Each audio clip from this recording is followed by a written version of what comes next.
Assalomu alaykum. Xorazm viloyati kambag'allikni qisqartirish va bandlik boshqarmasi faoliyatiga doir yangiliklar tafsiloti bilan efirda. Bandlik 24 informatsion dasturi. Studiyada axborot xizmati rahbari Shahzod Safarboyev.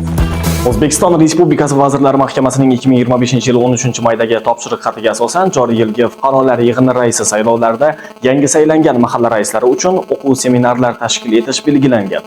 Shunga asosan O'zbekiston mahallalari uyushmasi, Xorazm viloyati boshqarmasi hamda Xorazm viloyati hokimligi huzuridagi fuqarolarni o'zini o'zi boshqarish organlari xodimlarining malakasini oshirish markazi hamkorligida yangi saylangan mahalla raislari uchun o'quv seminari bo'lib o'tdi. 10 kun davom etadigan ushbu seminarning birinchi kunida Xorazm viloyati kambag'allikni qisqartirish va bandlik boshqarmasi hokim yordamchilari faoliyatini kompleks muvofiqlashtirish va metodologik qo'llab-quvvatlash sho'basi boshlig'i Dadaxon Quramboyev mahalla raislarining hokim yordamchilari bilan tadbirkorlikni rivojlantirish, aholi bandligini ta'minlash va kambag'allikni qisqartirish masalalarini hamkorlikda tashkil etish mexanizmlari mavzusida dolzarb ma'ruza qildi.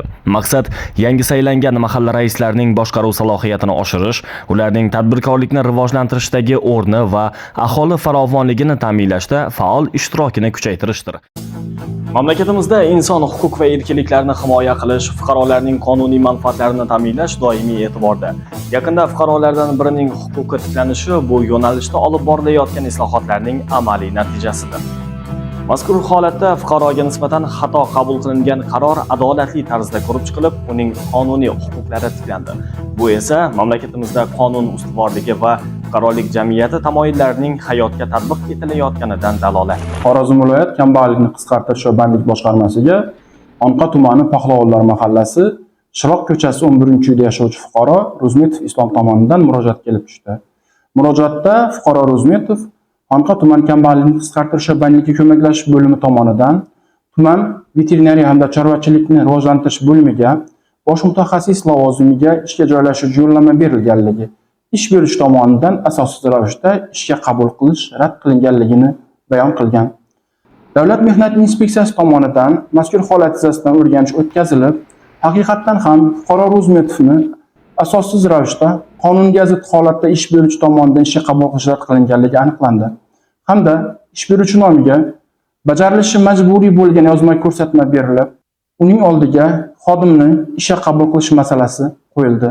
Lekin ish beruvchi tomonidan ixtiyoriy ravishda yozma ko'rsatma ijrosi ta'minlanmaganligi hamda xodimning ish bilan ta'minlanish masalasi hal qilinmaganligi sababli O'zbekiston Respublikasi Ma'muriy javobgarlik to'g'risidagi kodeksining 50-moddasi ham 2-qismi bilan ish beruvchining ma'muriy javobgarlik masalasi hal qilindi. Fuqaro Ro'zmetovning manfaatlarini himoya qilgan holda fuqarolik ishlari bo'yicha Urganch tumanlararo sudiga ish beruvchi zimmasiga mehnat shartnomasi tuzish majburiyatini yuklash yuzasidan da'vo arizasi kiritilishi ta'minlandi. O'z vaqtida qilingan murojaat, adolat uchun kurash va davlat organlari tomonidan ko'rsatilgan tezkor huquqiy yordam fuqaroning huquqlarini himoya qilishda muhim omil bo'ldi. Davlatimizning asosiy maqsadi har bir fuqaroga adolatli muhit yaratish, ularning qonuniy manfaatlarini himoya qilish va huquqlarini kafolatlashdir.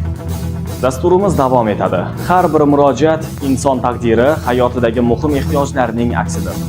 Xorazm viloyati kambag'allikni qisqartirish va bandlik boshqarmasining ijro intizomi bo'limi esa ana shu ovozlarni eshitadigan, muammolarni tinglaydigan va ularni hal qilish uchun mas'ullarga yo'naltiradigan asosiy tuzilmadir.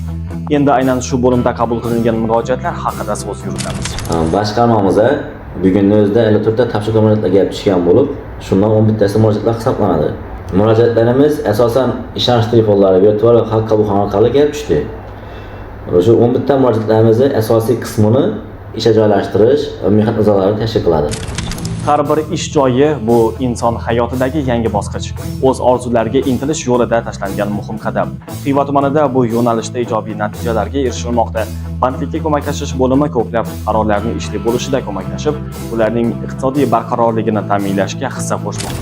2025-yil 19-may kuni Xorazm viloyati kambag'allik qisqartirish bandlik boshqarmasi uning hududiy bandlik bo'limlari tomonidan 144 nafar fuqarolarga bandlik xizmatlari ko'rsatildi. Jumladan 122 nafar fuqarolarimiz doimiy ishga joylashtirildi.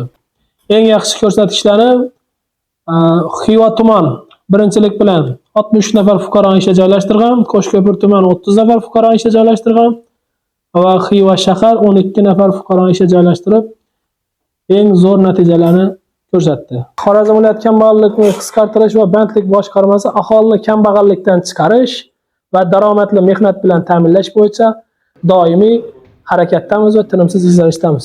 Bu sizlarga yetkazmoqchi bo'lgan xabar va lavhalarimizning so'nggisi edi. Bizni kuzatishda davom eting. E'tiboringiz uchun rahmat. Xayr, salomat bo'ling.